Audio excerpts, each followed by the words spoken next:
The nonprofit organization that I was working with was Give Kids the World. They function as a resort for families who have children with chronic illnesses to come and stay free of charge for a week. Kids can come and really just be kids and enjoy life and not have to worry about the difficulties or struggles that come with their illnesses. Hi, my name is Sarah Brophy. I'm a senior double majoring in political science and history.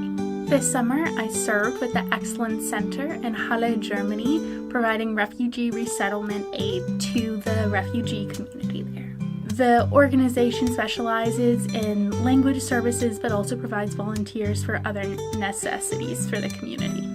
During my time in Morocco, I was an intern at the Moroccan Network for the Social and Solidarity Economy, which is an NGO that works to promote and raise awareness about the social and solidarity economy. The SSE is an economic system that prioritizes community wellness and engagement rather than raising profits. So through this agency, I was able to work on different campaigns and programs that they put to help the community in Morocco. I worked in the castle where the star viewing and star creation takes place, as well as the pillow making. Kids get to come in and make their star, which is essentially their grand wish. Only one employee goes with the parents for the star viewing experience, which is where after the kids make their stars, they get to go and see it in a very special, theatrical, immersive way. And then afterwards, they can go and get their pillow made.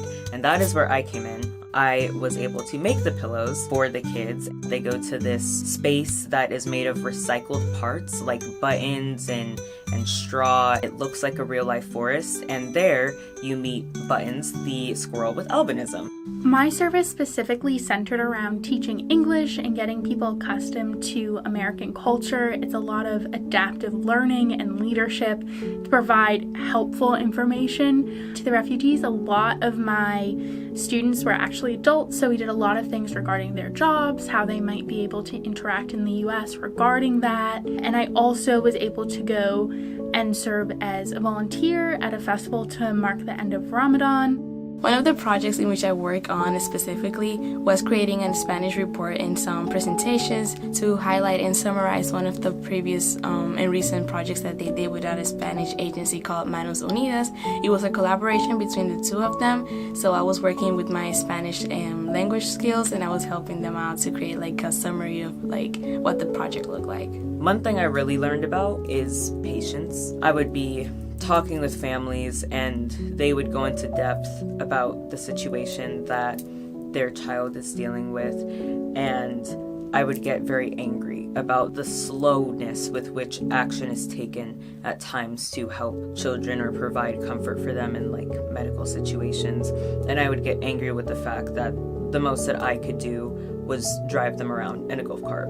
So yeah, learning to be patient and to just be in the present for the kids, with the kids and their families. That's where they are. They're in the present. It's not immediately beneficial for them to think about the future when right now their kid is just, taking in the wonders of this resort. One of my students was about my age. For our last lesson, a group of volunteers and him went to a coffee shop and we just had a conversation. And he told me at the end, I couldn't have asked for anything better. Like, he just wanted to be more confident in his English and really feel like he had an American friend group, which at the end of the day he did. So I think that was one of the best memories from the summer. I was able to tutor English to some kids around the community and just develop some intercultural skills. They were so nice, and they brought us like food on the last day I was there, and we were just like sharing some like stories and things like from the United States that they wanted to learn about, and things about Morocco that I like also wanted to learn about. They were actually showing me how to say some words, which is really hard. Arabic is really hard. I was still able to use my language skills to work, and that made me like really happy and fulfill me a lot, because like the agency had like a huge gap and a huge need for Spanish to like better work with the collaboration that they did with Manos Unidas in Spain. You get a lot of information about how to do things, what is really being asked of you, and really it's only going to be hard if you care a lot, but then you recognize that it's not that hard because the hardship really only comes in because you care a lot. I think that it really delved into the process of why we serve why we want to serve in the areas we serve, to make sure that we're really meeting a community need and not just feeding our own egos.